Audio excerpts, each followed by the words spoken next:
Minisogoma, Ohayou gozaimasu. Bom dia! Sejam bem-vindos ao meu canal. Meu nome é Yuri e hoje vamos falar sobre tópico e foco comparando as línguas africanas e a língua japonesa.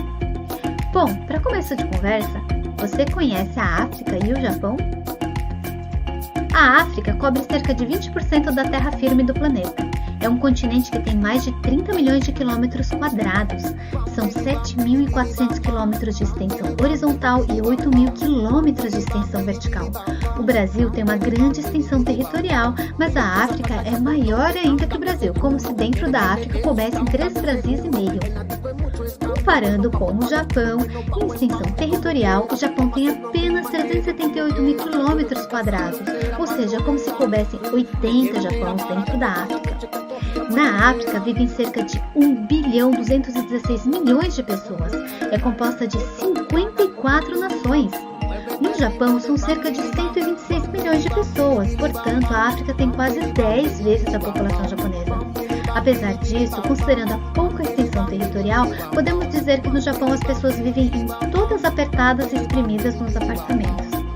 No Japão há uma única nação e uma única língua, a língua japonesa ou o Kokugo.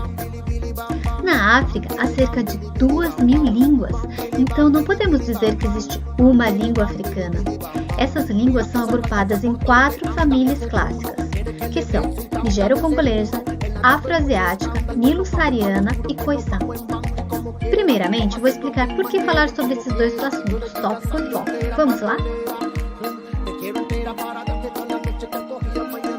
Por que falar sobre tópico e foco? Tópico e foco são assuntos que se encaixam bem na pragmática. As línguas do mundo têm uma cultura oral, portanto as línguas são voltadas para o discurso.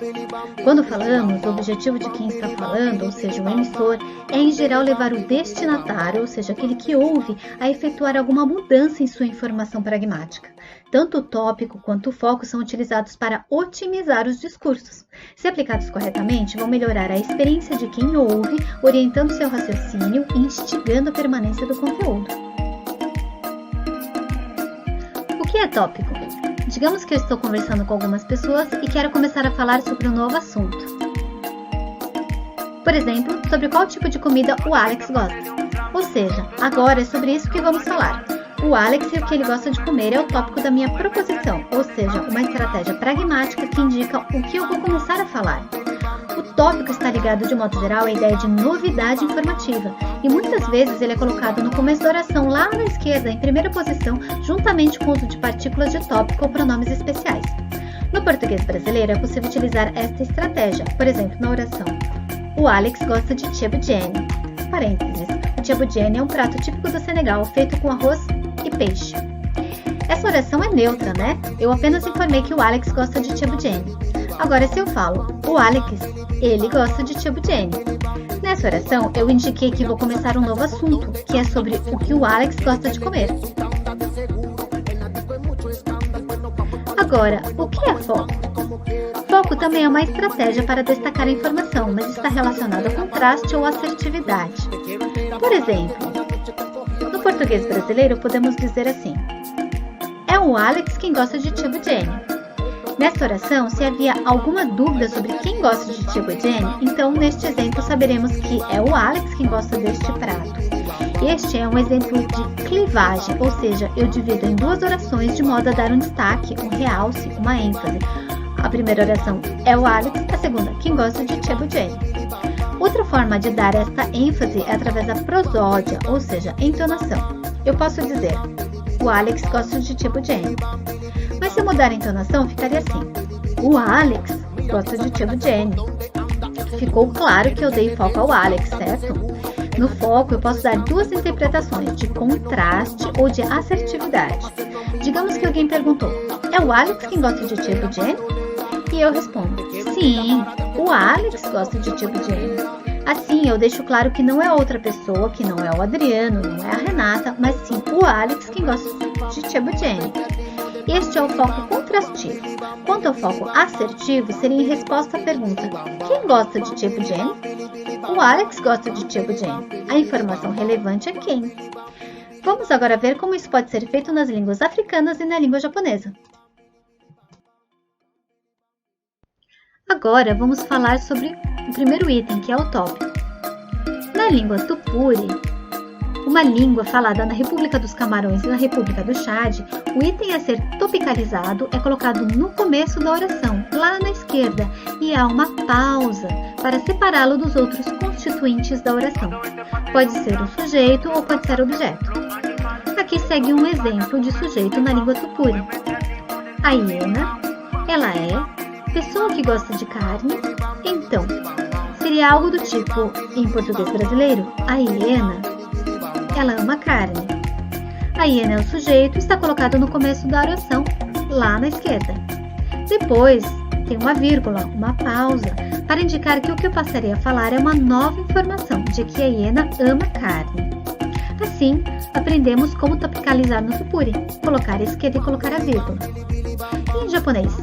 Em japonês seria algo assim: Hyena wa oniku ga suki desu. Hyena wa oniku ga suki desu. Hyena, sujeito, oniku ga suki desu, que ela gosta. Ou seja, para topicalizar, basta utilizar a partícula wa. O que vem antes da partícula wa, a hyena ou hiena, é o tópico. Se acrescentarmos a vírgula, assim como no tupuri ou no português brasileiro, a oração em língua japonesa terá um sentido mais amplo, como se dissesse que todas as hienas do mundo talvez gostam de carne. Por exemplo, hyena wa oniku ga suki desu. Ou seja, todas as hienas do mundo gostam de carne.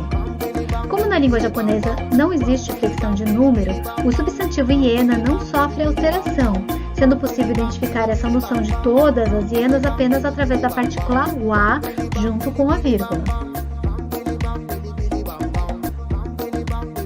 Agora vamos ver um exemplo de foco em uma língua banto, o Mubum, que é a língua falada na República Democrática do Congo. O exemplo que vamos dar aqui é referente à ordem dos constituintes da oração. Por exemplo, em português, a ordem básica é sujeito, verbo, objeto. Por exemplo, na oração, a mulher plantou painço. Nossa, o que é painço? Desculpe-me, é o exemplo que tinha no livro. Painço é um tipo de cereal que serve de ração para pássaros e também serve de alimento para os humanos. Dizem que é rico em fibras e minerais. Então, voltando à plantação de painço, na oração, a mulher é o sujeito, plantou é o verbo, painço é o objeto. Na língua Mubum, é essa a mesma ordem básica, sujeito, verbo, objeto. Então, ficaria assim: mulher plantou painço. Mulher, sujeito, plantou verbo, painço, objeto. A mulher plantou painço. Se você quer dar foco a algum item, por exemplo, ao objeto da oração, que é o painço, podemos deslocá-lo de lugar na oração. Por exemplo, nessa mesma oração, caso queiramos destacar o cereal porque ele é muito saudável, na língua Mubum basta mudar a sua posição. O objeto sai do final da oração e vai para o meio ou para o começo. Se for para o meio, ficaria assim: mulher, painço, plantar. Sujeito, objeto, verbo. Ficaria algo do tipo: a mulher, o painço plantou. Isso não existe em português, né? Fica parecendo o mestre Yoda falando. Em japonês, a ordem básica dos constituintes é sujeito, objeto e verbo.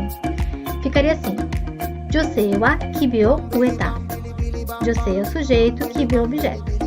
E ueta é o verbo, na forma ren-yo-kei, mais o ta, que é um kanryo no jodoshi flexionado em shushikei, ueta. Portanto, não é possível deslocar o constituinte que se quer dar ênfase para o meio da oração, já que ele já está lá. Para dar ênfase ao objeto, painço, basta trocarmos a partícula wo por wa. Ficaria assim: Josei wa kibi wa ueta. A mulher plantou painço e não outro tipo de cereal.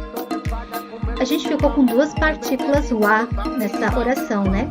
Ficou um pouco confuso para entender qual é a função dessa partícula. De fato, a partícula wa tem muitas funções. Essa partícula é chamada de modalizadora e a primeira ocorrência, josei wa, tem a função de tópico e a segunda ocorrência, kibi wa, tem a função de contraste. E se a gente colocasse o objeto na primeira posição para ele ser o item mais importante? Bom, ficaria assim: painço, mulher, plantar. Seria algo como: o painço foi plantado pela mulher, ou o painço a mulher plantou. No português brasileiro, a primeira oração que eu apresentei é uma oração passiva, ou seja, em português, A mulher que era o sujeito se torna o agente da passiva e o painço toma o lugar do sujeito. Em japonês, para colocarmos o painço na primeira posição, ele poderá se transformar em um tópico. Por exemplo, Kibi wa josei ga ueta. Aqui utilizamos a partícula modalizadora wa para transformarmos em um tópico. Poderíamos também transformar na passiva. Kibi wa josei ni uerareta. Neste exemplo, a partícula ni, que é uma partícula de caso, indica que o termo anterior a ela é o agente da passiva. Além disso, o verbo muda da forma renyoke para a forma misenke e acrescentamos o auxiliar verbal jodo shirareru. Vamos ver mais um exemplo de focalização do objeto nessa mesma língua mugu. Por exemplo, pai, bater, criança. O pai bate na criança. Por favor, pais, não batam nas crianças. É só mais um exemplo do livro. Supondo que eu quisesse dar foco para a criança de que ela apanha, então poderíamos colocar o objeto na primeira posição. Ficaria assim: criança, pai, bater. Criança, objeto, pai, sujeito, bater, verbo. É algo do tipo: a criança é batida pelo pai, ou a criança apanha do pai, ou a criança, o pai bate nela. Ok? Em japonês, ficaria algo assim, na ordem normal. Chichi wa kodomo o shikatta. Chichi wa kodomo o shikatta. O pai dá uma bronca na criança. Invertendo a ordem, colocando a criança no começo, ficaria assim: Kodomo wa chichi ni shikarareta. Kodomo wa chichi ni shikarareta. A criança leva uma bronca do pai. Eu mudei o verbo bater por dar uma bronca, ok? Então, o objeto, kodomo, a criança que estava lá no meio da oração, chichi wa kodomo shikatta, foi deslocado para o começo da oração, de modo que é possível entender que estamos dando uma ênfase à criança e não mais ao pai. Aqui temos duas possíveis interpretações, já que a gente usou a partícula modalizadora wa. Ou a criança passou a ser o tópico da oração, ou a partícula wa está dizendo que foi a criança e não a mãe, ou o vizinho, ou qualquer outra pessoa que levou a bronca. Ou seja, aqui estamos dando o sentido contrastivo. Só dá para saber qual é o sentido que se quer dar pelo contexto. Agora vamos ver mais um exemplo de foco no Bambara, uma língua nigero-congolesa do grupo Mandi. Aliás, na abertura deste vídeo, na saudação, eu falei em Bambara, Inisogoma, que quer dizer bom dia. Bom, se eu quisesse falar, minha filha cozinhou isto, em Bambara seria Demusou, Ie ou Tobi. Demonstrou minha filha, e é prefixo transitivo ou pronome demonstrativo aquele, isso, e Tobi, cozinhar. Se eu quisesse dar foco à filha, de que a minha filha cozinhou isto, é parecido com a língua japonesa, né? A gente tem que usar uma partícula que é o de.